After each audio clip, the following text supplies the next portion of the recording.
I'm currently a lecturer at the UNISA for the Department of Nature Conservation, focusing very specifically on providing work-integrated learning for students.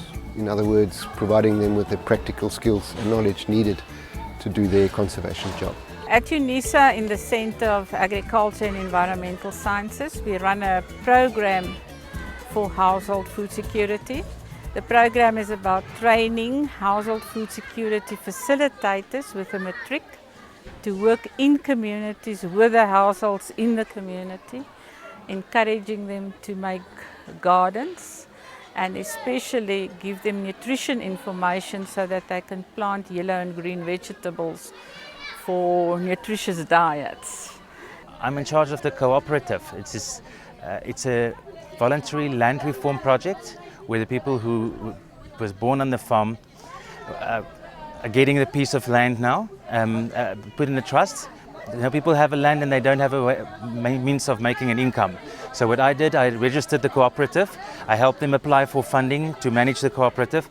So what we're focusing on at the moment is food production, organic food production, and how to work it into add value products. And then we've got a venue where we cater for people, so we've got big functions on this week. I'm here to introduce my short courses that I'm coordinating, which is developing a short course in advocacy and the mainstreaming into academic development, research and community engagement. We have to mainstream to people so that they can know to deal with HIV and AIDS.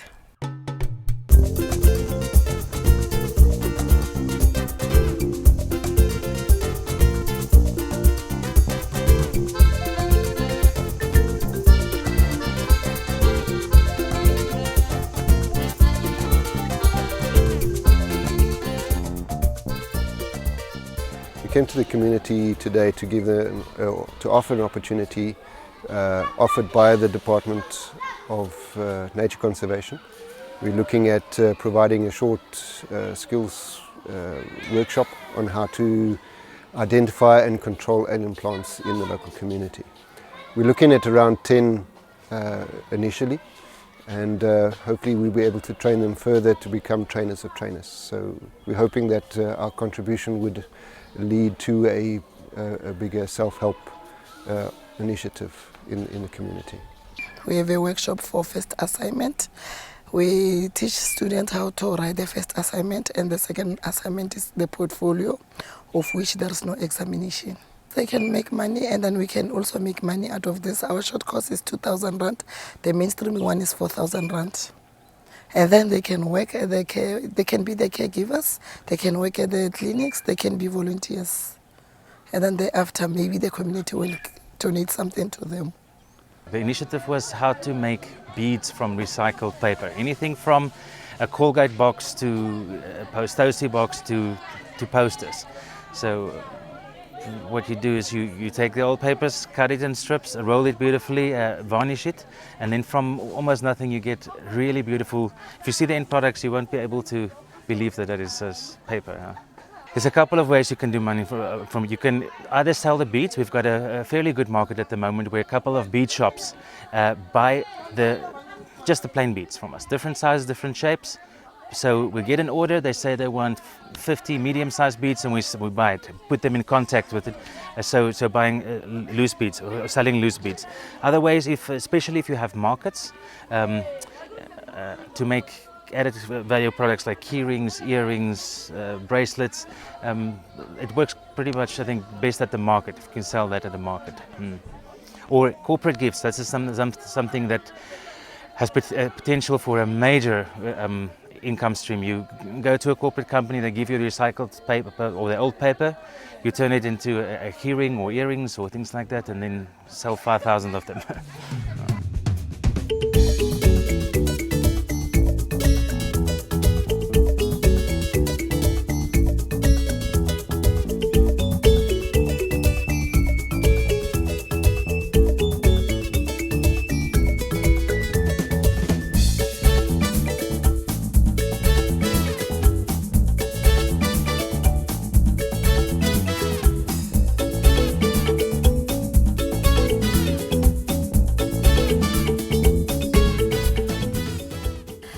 To the community of Skuinsdrift, I actually came here to come and make them aware of the existence of Karigude illiteracy program, so that at least they can also become beneficiaries of Karigude national literacy in terms of receiving adult learning.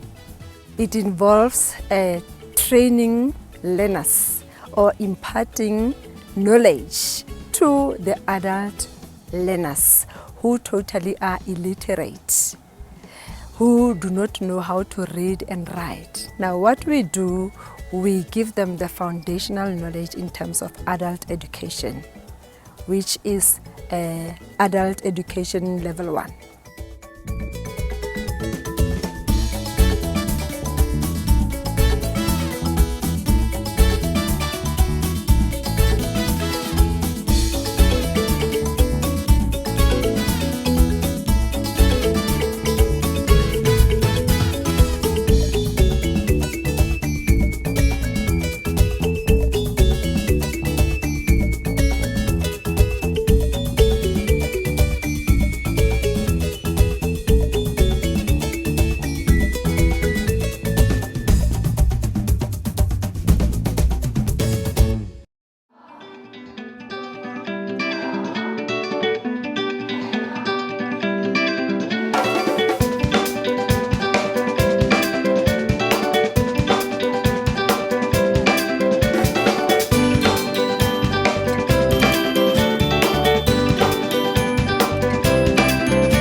I'm representing Tirisano Center, UNISA, but based on an independent contract. I do work based on what they send me out to do. Recently we did some hygiene at Skuinsdrift, a hygiene awareness with the kids, and it was very influential and it is currently working out very well. I was wearing a bear and I was the hygiene bear called Tumi the Bear. And I was teaching the children more about hygiene, their hair hygiene, their teeth, their hands and so forth, and not washing in the same bucket. As a result, I found that they were washing their hands in the same bucket instead of on a tap or using a jug from the bucket. So those are the things that we need to look at, because it's more of hygiene and not saving the water. We could save the water, but what about the hygiene of the children? As they get sick, there are many sicknesses out there, such as cholera, which you can get from water. And in a place like Skuinsdrift, if a child gets sick of cholera, where are they going to find medical treatment? The other thing is I do research. Recently I did some research on SWAP. It's a Swedish workplace on HIV and AIDS program, which is in most Swedish companies, which we were doing a thing of whether the Swedish companies were doing HIV and AIDS awareness within the workplace and understanding the concept of HIV inside the workplace and not stigmatizing it and discriminating people who are living with HIV.